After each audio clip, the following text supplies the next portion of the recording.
മരത്തങ്കാളി ഇലയും കായും ഒരുപാട് ഇതിൽ വന്നിട്ടുണ്ട്.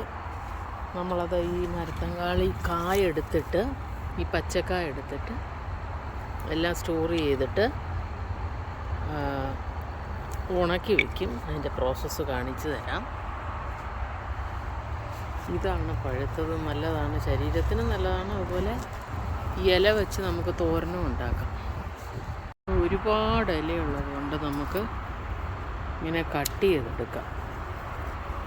കട്ട് ചെയ്തിട്ട്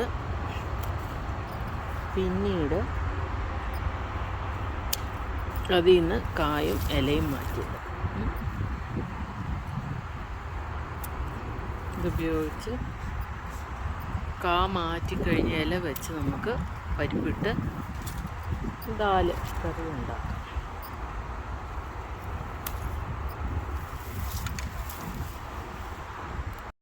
നമ്മളിത് ഇല മാറ്റി കായും മാറ്റി വയ്ക്കാം.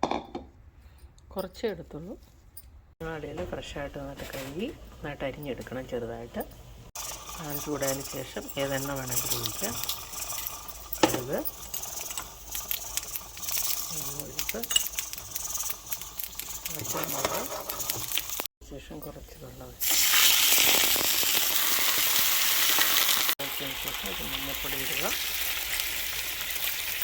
അതിന് ശേഷം മരത്തങ്ങാളി ഇല എന്നിട്ട് വേവിക്കണം.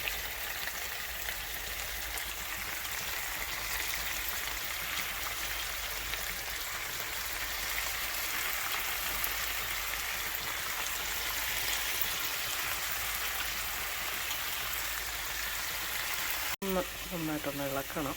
പിന്നീട് ഉപ്പിട്ടാൽ മതി. ഒന്ന് ഒതുങ്ങിയതിന് ശേഷം ഉപ്പിടാം.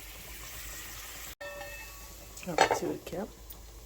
ആവശ്യത്തിന് ഉപ്പിടാം. ചെറിയൊരു കൈപ്പുള്ളമുണ്ട്, ഇച്ചിരി ഷുഗർ. അതിന് ശേഷം തേങ്ങ ഇടുക. വയറ്റിന് വളരെ നല്ലതായിട്ടുള്ളൊരു ഔഷധം കൂടിയാണ്. Thank you for watching.